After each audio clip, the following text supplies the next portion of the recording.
Italian or Portuguese? Japanese or Chinese? Or should I go for Russian? Then once I master it, start with Japanese.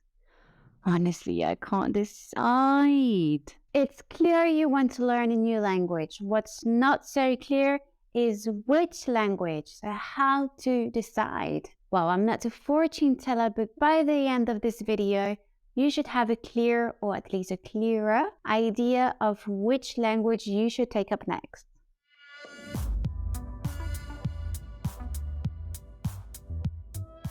Hi, Lisa Joy here, and today I'll be sharing with you 5 things to consider when choosing your next language, making sure you opt for the right one. So without any further ado, let's start with the first consideration.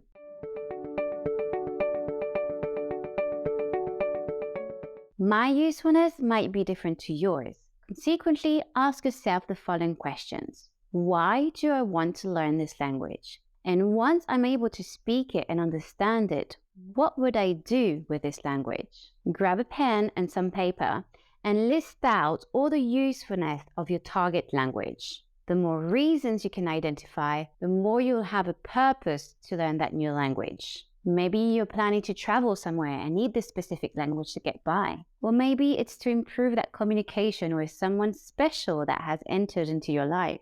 For most people, it's to increase employment and promotion prospects. In this case, choose a language in demand by employers. In this map, you can see which languages are in demand for business in different parts of the world.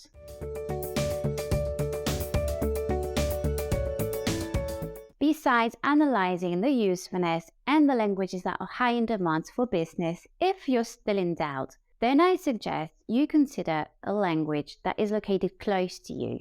That being so, the language or languages in plural you have as an option will vary depending on where you are located in this world. For instance, if you live in Spain, then opting for Portuguese, French, or even a Spanish dialect would be a great idea. It will be easy for you to find people around you who speak those languages, and also it shouldn't be too difficult or costly for you to arrange a trip where you could fully immerse yourself in your target's language.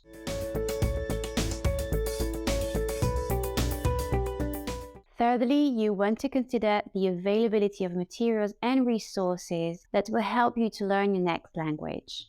Do a little bit of research and check out the options you have out there. If you're going for a commonly studied language, lack of resources won't be a problem. But if you're going for a less studied language or even a dialect, it can be difficult to find good material. Alongside, check if there are classes available, either face-to-face or online for a more practical option. And as a reminder, for now, Mosalingua offers French, Spanish, Italian, Portuguese, German, Russian, Mandarin Chinese, Japanese, and of course, English. So if you are thinking of one of these languages to study next, then you can be assured that you'll have the finest resources at the palm of your hand, and more languages will be added in the future. Plus, in case you didn't know, at Mosalingua you can also book one-to-one online lessons with a tutor or even group lessons to practice your speaking and get more confidence. Are you now getting a clearer view of what your next language will be? I would love to know about your decision, so please don't be shy and share your thoughts with me in the comment box below.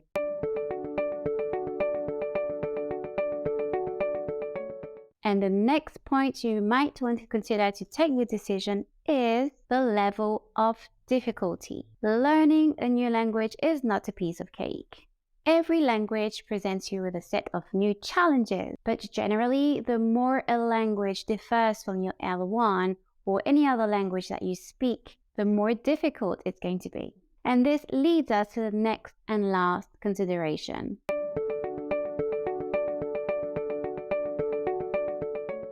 The laddering technique. The what technique? The laddering technique. This one is popular amongst polyglots. It states the idea of you learning a new language based on another language that is not your native language.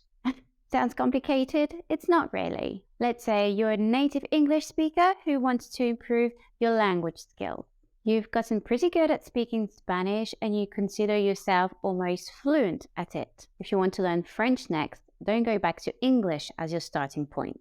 Even though it's your native language, you'll now be using Spanish as your jumping off point for learning French. For example, you'll refer to the Spanish words when learning new French words, phrases, and grammar points. Laddering works in multiple levels and forces your brain to do some serious work in fluency. It will help you improve your proficiency in the language that you already know by applying it to learning a new language. I hope this video was helpful and I wish you success in whichever language you decide to go for.